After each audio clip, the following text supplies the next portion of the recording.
ৰাম কৃষ্ণ হৰি ৰাম কৃষ্ণ হৰি ভাবিও ভাব কৌ ভাই ৰাম কৃষ্ণ হৰি ৰাম কৃষ্ণ হৰি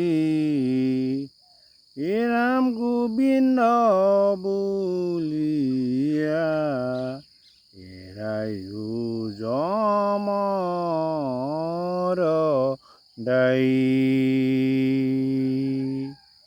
মানুহ মাত্ৰে চিন্তাশীল, এতেকে মন ভাই আন ভাৱ নকৰি ৰাম কৃষ্ণ হৰি গোবিন্দ ঈশ্বৰ এই নামকে লৈ যমৰ যান্ত্ৰনাৰ পৰা হাত সাৰিব পাৰি। কৃষ্ণ ৰাম কৃষ্ণ হৰি ৰাম কৃষ্ণ হৰি ৰাম কৃষ্ণ হৰি ৰাম ৰাম কৃষ্ণ হৰি বুলিয়াতে জীও ধৰ্ম অৰ্থ মুখ্য কাম। পুণ্য সম্পত্তিৰ কাম্য কৰ্ম আৰু মুক্তি এই চাৰিবিধ সাধনাকে পৰম পুৰুষাৰ্থ বা চতুৰ্থ বৰ্গ সাধনা বোলে। এই চতুৰ্থ বৰ্গ সাধনাই যি কষ্ট তাক সীমা নাই। ৰাম কৃষ্ণ হৰি ভগৱন্তই এই নামকে একান্ত মনে ল'লে চতুৰ্বৰ্গ সাধনা সম্পূৰ্ণ ফল পায়। এতেকে চাৰি পুৰুষাৰ্থ সাধনাৰ কষ্ট নকৰি হৰি নাম ল'লে ধৰ্ম অৰ্থ কাম মোক্ষ এই চতুৰ্ভুগ লাভ কৰে। কৃষ্ণ অজ্ঞান আন্ধাৰে পৰিয়া জীৱৰ জ্ঞান পৰ্থ ভৈলা নাশ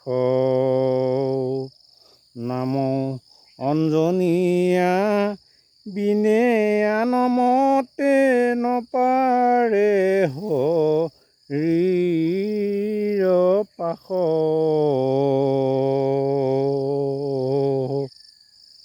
মুক্তিৰ বাট নেদেখা হৈ এনে অৱস্থাত নামৰূপী ভগৱন্তক চক্ষুৰ অঞ্জন স্বৰূপে লগাই ল'ব পাৰিলে সেই নাম অঞ্জন পোহৰ দিব্য জ্ঞান লাভ কৰি মায়া মোহ বন্ধন ছিঙি হৰিক পায়। নাম অঞ্জন পোহৰত জীৱ শুদ্ধ হৈ মুক্তিৰ বাট হৰিক নেপালে আন কোনো উপায়েৰে হৰিক পাব নোৱাৰি। কৃষ্ণ ৰাম কৃষ্ণ নাম অমৃত সাগৰে যিটো জনে কৰে কেলি তিন সম কৰি যিটো মহাজনে মুকুতি কুঠ ঠেলি। ৰাম কৃষ্ণ নামক অমৃত সাগৰ ভাবি তাত ডুব দি সাঁতোৰ ধেমালি কৰিব যি পাৰে তাৰ বাবে মুক্তিৰ তৃণতকৈও তুষ্ট। তেনেজন মুক্তিক দলিয়াই পেলোৱাটো যুক্তি আহি নিজেই লগ লয়। কৃষ্ণ ৰাম হৰি পদ মহাথালি ৰাম নাম অমৃত আছে ভৰিয়া কপট ঢাকন ভাঙি আৱে ভাই সন্তুষ্ট হৈ পিয়া। ভগৱন্তৰ পদ ৰাম নাম ৰূপ থালিত যি অমৃত আছে তাক কপটীয়া মনে ঢাকন স্বৰূপে হৈ সেই অমিত আবৃত কৰি ৰাখিছে। এতেকে কপট মনৰ ঢাকনি ভাঙি সেই অমিত সুখেৰে পান কৰি তৃপ্তি লাভ কৰে। মহন্তৰ সবৰ সংগী ৰাম নাম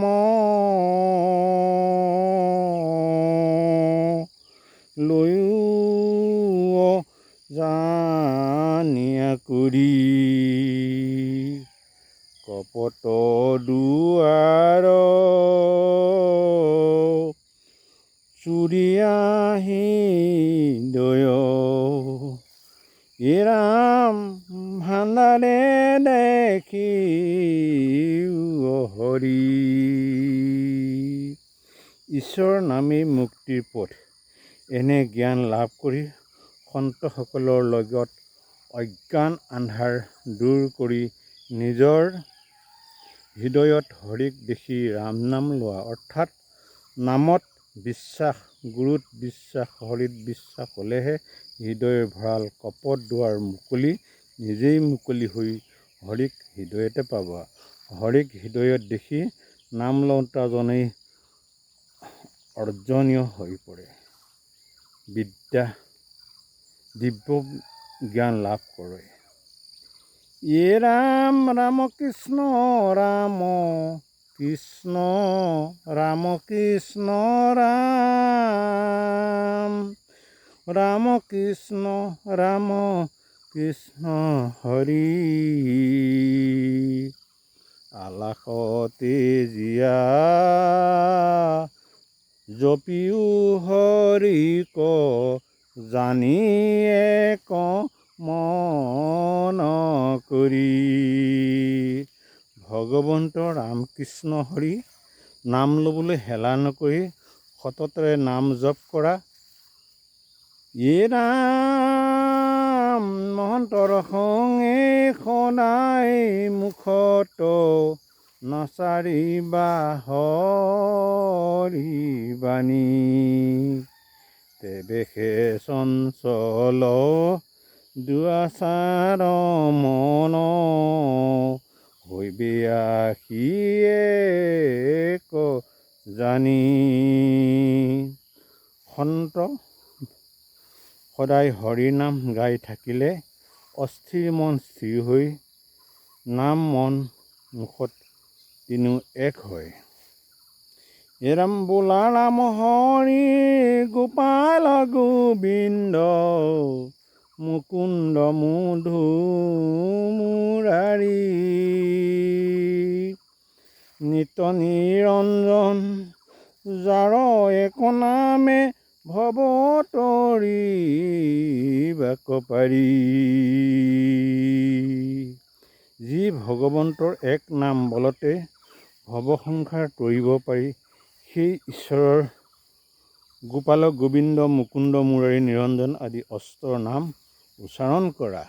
কৃষ্ণ ৰাম ৰাম কৃষ্ণ হৰি বোল শুন ভাই, অনায়ন কৰে মনে। 14 সমে যমৰ দেৱান দেখিও সৰ্বক্ষণে। হে মন ভাই, ৰাম কৃষ্ণ হৰি আদি হৃদয়ত নাম সততে নিজৰ উচ্চাৰণ কৰা আৰু আনৰ পৰা শুনা। যদি তুমি মুখে নাম লৈ অন্তৰত অন্য ভাৱ ৰাখা, তেন্তে নাম লোৱা বৃথা হ'ব আৰু তুমি অনীতি, অসৎচাৰণ, অধৰ্ম প্ৰবৃত্তিলে ধৰ্মৰজাৰ ধৰ্মৰ মেলত থকা মন্ত্ৰী তোমাৰ গুপ্ত দোষখিনি 14জন সাক্ষীৰ দ্বাৰা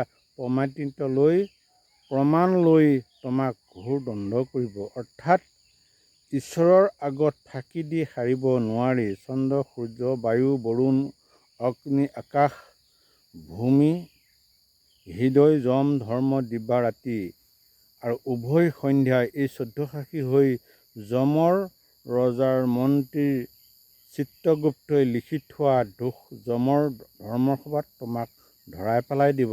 তাৰোপৰি তোমাৰ নাক, মুখ, চকু, ভৰি, হাত, কাণ আদি 14জনে ধৰাই পেলাই দিব। কৃষ্ণ। ভজিও হৰিৰ চৰণ পংকজে, তেজিও অন্য কাম, সমস্ত ধৰ্মৰ ফলৰূপ জানি,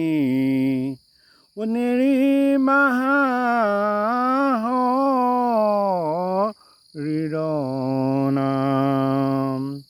আন ফলৰ আশা নকৰি কেৱল হৰিৰ চৰণৰ পদ্মত ভজা। সকলো ধৰ্মৰ ফল ঈশ্বৰৰ নামতেই পায়। ইয়াকে জানি ঈশ্বৰৰ নাম মুখৰ পৰা নেৰিবা। এ পিউ পিউ ভাই ভামক সকল, হৰি নামৰ সাৰ, যায় পায় মহা মহন্ত কৰয়, মুকুতিকো পৰিহাৰ। ঈশ্বৰ ভাবি ভাইসকল, হৰিৰ নামত যি ৰস আছে তাক পান কৰা। সেই ৰসেৰে যি সাৰ আছে তাক পাই মহন্তসকলেও মুক্তিক পৰিত্যাগ কৰে। অৰ্থাৎ হৰিনামৰ ৰস অতি মধুৰ। সেই মধুৰ ৰসৰ সাৰ যি অমৃত, যাক পান কৰিলে অমৰ হয়। সেই অমৃত লাভ কৰোঁতা মহামহন্তই মুক্তিক তুষ্ট কৰি মানি পৰিহাৰ কৰিছে। শুনিও সৰ্জন ভজা নাৰায়ণ, এৰিয়া বিষয় ৰাগ, হৰি নুসুমৰে আন সৱাচৰে, সেহি সেজ মৰ ভাগ। হে সাধুসকল, সংসাৰৰ যি বিষয় জঞ্জাল আছে সেইবোৰ এৰি ঈশ্বৰক উপাসনা কৰক। হৰিৰ স্মৰণ নকৰি বিষয় জঞ্জাল ফল কামনা কৰি আন দেৱতাৰ উপাসনা কৰা লোকে কেতিয়াও যমৰ হাত সাৰিব নোৱাৰে। বিষয় জঞ্জাল ফল আকাংক্ষা কৰি আন দেৱ দেৱীৰ উপাসনা কৰাসকলে মৰি মৰি জন্ম ধৰিও যমৰ যন্ত্ৰণা ভোগ কৰে। গোপাল গোবিন্দ মুকুন্দ শ্ৰীৰাম, জয় সনাতন হৰি, নিগুণ নিগৃহ শ্ৰী হৰি নাম লৈক যতন কৰি। গোপাল মুকুন্দ, গোবিন্দ মুকুন্দ শ্ৰীৰাম সনাতন হৰি, ভগৱন্তৰ এইসকলৰ নাম জয় লাভ কৰক। অৰ্থাৎ এই নামে লৈ জীৱবিলাক সদ্গতি লভক। বেদ, ভাগৱত আদি শাস্ত্ৰবোৰৰ সাৰমৰ্ম ঈশ্বৰৰ নাম সযতনে লোৱা। কৃষ্ণ। কৰ কোন কাম বোলা ৰাম ৰাম, তেজিও মুখে লাখ, ভকতৰ সঙে হৰি গুণ গাই, বৈকুণ্ঠ কৰিও বাস। যি কৰিছা মুখত এলা এৰি দি ভকতৰ লগত ঈশ্বৰৰ গুণ কীৰ্তন কৰি বৈকুণ্ঠলৈ ঠাই লোৱা। অৰ্থাৎ এলা এৰি সাধুসংগ ৰাম নাম ল'লে বৈকুণ্ঠ ঠাই পাবা। কৃষ্ণ।